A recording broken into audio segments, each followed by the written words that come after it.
سارے صحابہ مل کے آئے، کہنے لگے عمر فاروق سے کہنا ہے نبی پاک کے زمانے میں تو ظاہراً غربت تھی، ابو بکر کے دور میں بھی غربت تھی، اب تو بڑا مال ہے، عمر سے سفارش کرو کہ عمر نیا کرتا پہنا کرے۔ ملکوں کے سفیر آتے، عمر وہی پھٹی پرانی چادر اوڑھ کے اور وہی کئی جگہ پہ پیوند لگے سوٹ پہن کے سفیروں کے سامنے بیٹھ جاتا ہے۔ عمر کو مشورہ دو، طے ہو گئی بات۔ سب نے جب مشورہ دے لیا تو سارے کہنے لگے یہ بتاؤ شیر کی مونچھ کو ہاتھ کون لگائے گا؟ کہنا کس نے ہے؟ بندہ بھی تو ڈھونڈو نا۔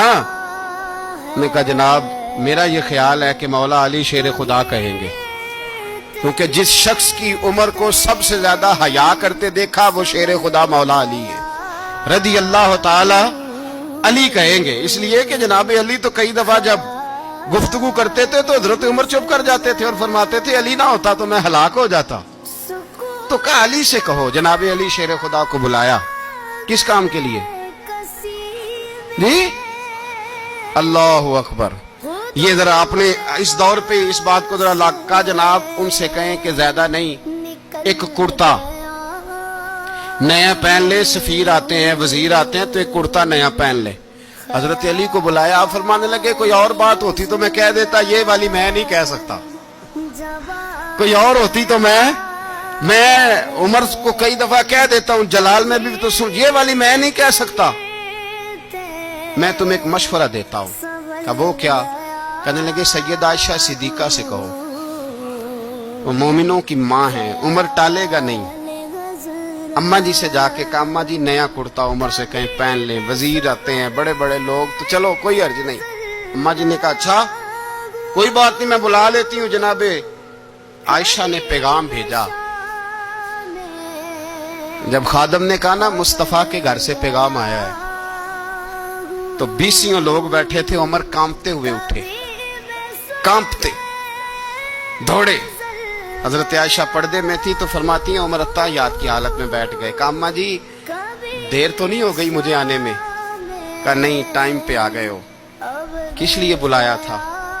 کہا عمر دیکھو غربت کے معاملات اور ہوتے ہیں، جب اللہ آسانی دے تو کوئی چیز استعمال کرنا حرام نہیں ہوتی، اگر حرام ہے تو بتاؤ۔ کہا نہیں اماں جی حلال ہی ہے۔ تو فرمایا پھر اتنے سفیر آتے ہیں مشیر آتے ہیں، اب تو مال غنیمت بڑا آتا ہے، ڈھیر لگ جاتے ہیں مسجد میں، تو چل ایک نیا کرتا تم بھی پہن لیا کرو، اور آپ نیا کرتا پہنو گے تو دھاک بیٹھے گی غیروں پر۔ تو صحابہ کا مشورہ ہے کہ آپ نیا لباس پہنے۔ اماں جی کہتی ہے میں نے حکم دیا تو عمر چپ کر گئے، گردن جھک گئی۔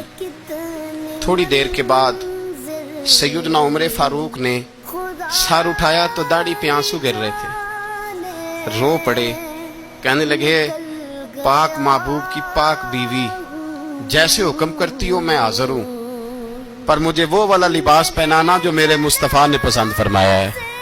اگر یہ رنگ رسول پاک کا ہے تو میں حاضر ہوں، اور اگر نبی پاک کا نہیں تو پھر جیسے آپ حکم کریں۔ جناب عائشہ کہتے ہیں عمر روئے تو میں زیادہ روئی، میرا پلو بھیگ گیا آنسوؤں سے۔ میں نے کہا عمر آپ جائیے۔ عمر یوں نکلے تو جو صحابہ کھڑے تھے وہ کونے میں تھے، سارے آ گئے۔ کہا اماں جی کیا بنا؟ فرمایا بھائی تم سب جو باتیں کہتے ہو وہ اپنی جگہ ٹھیک ہیں، پر عمر جو بات کرتا ہے وہ سب سے زیادہ ٹھیک ہے۔